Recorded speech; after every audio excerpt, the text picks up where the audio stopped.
جھگڑے سے بچ کر رہیں۔ دو کسانوں کے کھیت ملے ہوئے تھے، ان کے درمیان منڈیر کا جھگڑا ہو گیا۔ ہر ایک کہتا کہ منڈیر میری ہے، دونوں منڈیر پر لڑ پڑے۔ یہ جھگڑا پہلے منڈیر کا تھا، پھر ساکھ کا مسئلہ بن گیا۔ ہر ایک کو دکھائی دینے لگا کہ منڈیر سے ہٹنا لوگوں کی نظر میں اپنے آپ کو بے عزت کرنا ہے۔ چنانچہ جھگڑا بڑھتا رہا، وہ یہاں تک بڑھا کہ دونوں طرف قتل ہوئے، کھیت کاٹے گئے، دونوں نے ایک دوسرے کی چیزیں جلائیں۔ اس کے بعد معاملہ اور بڑھا، وہ پولیس اور عدالت کا معاملہ بن گیا۔ مقدمہ بازی کا لمبا سلسلہ شروع ہو گیا۔ یہ مقدمات 20 سال بعد صرف اس وقت ختم ہوئے جبکہ ان کے کھیت، باغ، زیورات سب بک گئے۔ ایک معمولی منڈیر کو پانے کے لیے دونوں نے اپنا سب کچھ کھو دیا۔ یہی منڈیر کا جھگڑا ایک اور کسان کے ساتھ پیدا ہوا، مگر اس نے فوری اشتعال کے تحت کارروائی کرنے کے بجائے اس پر غور کیا، سمجھدار لوگوں سے مشورے کیے۔ آخرکار اس کی سمجھ میں یہ بات آئی کہ منڈیر کا جھگڑا منڈیر پر طے نہیں ہوتا، جھگڑے کو طے کرنے کی جگہ دوسری ہے۔ یہ سوچ کر اس نے جھگڑے کی منڈیر چھوڑ دی۔ اس نے یہ کیا کہ مسئلے پر آج سے سوچنے کے بجائے پیچھے سے سوچنا شروع کیا۔ منڈیر کے واقعے سے اس کے دل کو بھی چوٹ لگی، اس کو بھی اپنے نقصان اور اپنی بے عزتی سے وہی تکلیف ہوئی جو ہر انسان کو ایسے وقت پر ہوتی ہے، مگر اس نے اپنے جذبات کو تھاما۔ فوری جوش کے تحت کارروائی کرنے کے بجائے سوچ سمجھ کر اقدام کرنے کا فیصلہ کیا۔ میرے حریف کو میری منڈیر پر قبضہ کرنے کی جرت ہی کیوں ہوئی؟ اس سوال پر غور کرتے کرتے وہ اس رائے پر پہنچا کہ اس کی وجہ حریف کے مقابلے میں میری کمزوری ہے۔ میرا اور حریف کا اصل معاملہ یہ ہے کہ میری پوزیشن میرے حریف کے مقابلے میں اتنی زیادہ نہیں ہے کہ وہ مجھ سے دبے اور میرے حقوق پر ہاتھ ڈالنے کی جرت نہ کرے۔ ٹھنڈے ذہن سے سوچنے کے بعد اس کی سمجھ میں یہ بات آئی کہ اگر وہ اپنی طاقت اور حیثیت کو بڑھا لے تو وہ زیادہ بہتر طور پر اپنے حریف کے مقابلے میں کامیاب ہو سکتا ہے، کیونکہ اس کے بعد اس کے حریف کو اس کے اوپر دست درازی کی جرت نہ ہوگی۔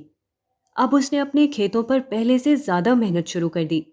جو طاقت وہ حریف کو برباد کرنے کی کوشش میں لگاتا، اسی طاقت کو اس نے خود اپنی تعمیر میں لگانا شروع کر دیا۔ اس نئی فکر نے اس کے اندر نیا حوصلہ جگا دیا۔ وہ نہ صرف اپنے کھیتوں میں زیادہ محنت کرنے لگا، بلکہ کھیتی کے ساتھ کچھ اور قریبی کاروبار بھی شروع کر دیا۔ اس نئے شعور کا نتیجہ یہ ہوا کہ اس نے اپنی زندگی کو از سر نو منظم کیا۔ وہ خرچ کو کم کرنے اور آمدنی کو بڑھانے کے اصول پر سختی سے عمل کرنے لگا۔ اسی کے ساتھ اپنے بچوں کو تعلیم کی راہ پر لگا دیا۔ اس نے طے کر لیا کہ اپنے ہر بچے کو اعلیٰ مرحلے تک تعلیم دلائے گا۔ اس دوسرے شخص کو بھی اپنی کوششوں میں اسی طرح 20 سال لگ گئے جس طرح پہلے شخص کو 20 سال لگے تھے، مگر پہلے شخص کے لیے 20 سال بربادی کے ہم مانی تھے، جبکہ دوسرے شخص کے لیے 20 سال آبادی کے ہم مانی بن گئے۔ ان 20 سالوں میں اس کے بچے پڑھ لکھ کر اچھے عہدوں پر پہنچ چکے تھے۔ اس نے اپنی کھیتی اتنی بڑھا لی تھی کہ اس کے یہاں ہل بیل کے بجائے ٹریکٹر چلنے لگا تھا۔ جس کسان سے اس کا منڈیر کا جھگڑا ہوا تھا، اس کا وہ پورا کھیت اس نے منڈیر سمیت خرید لیا۔ جس آدمی نے منڈیر کا جھگڑا منڈیر پر طے کرنے کی کوشش کی، وہ تباہ ہو گیا۔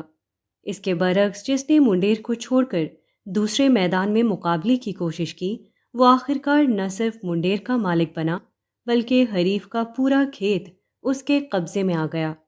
بجلی کا بلب جلتے جلتے بجھ جائے یا پنکھا چلتے چلتے رک جائے تو ہم بلب کو توڑ کر انہیں دیکھتے یا پنکھے سے نہیں الجھتے، کیونکہ ہم جانتے ہیں کہ بلب بجھنے اور پنکھا بند ہونے کی وجہ ان کے اندر نہیں، ان کے باہر ہے، اور پھر جہاں خرابی ہو اس کو درست کر کے اپنے بلب اور پنکھے کو دوبارہ چلا لیتے ہیں۔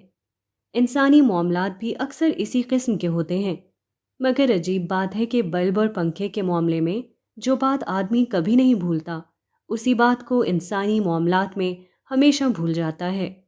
آدمی کی یہ عام کمزوری ہے کہ جب بھی اس کی زندگی میں کوئی مسئلہ پیدا ہوتا ہے تو وہ اسی مقام پر اپنا سر ٹکرانے لگتا ہے جہاں مسئلہ پیدا ہوا ہے، حالانکہ اکثر حالات میں یہ ہوتا ہے کہ مسئلہ کہیں پیدا ہوتا ہے اور اس کی وجہ کہیں اور ہوتی ہے۔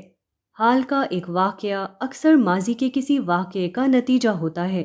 ایک معاملے میں کسی کی زیادتی اکثر حالات میں کسی اور معاملے میں پائی جانے والی ایک صورتحال کے سبب سے وقوع میں آتی ہے۔ ایسی حالت میں بہترین عقل مندی یہ ہے کہ آدمی جائے وقوع پر سر نہ ٹکرائے، بلکہ اصل سبب کو معلوم کر کے بات کو وہاں بنانے کی کوشش کرے جہاں بات بگڑ جانے کی وجہ سے اس کے ساتھ وہ حادثہ پیش آیا ہے جس میں وہ آج اپنے آپ کو مبتلا پاتا ہے۔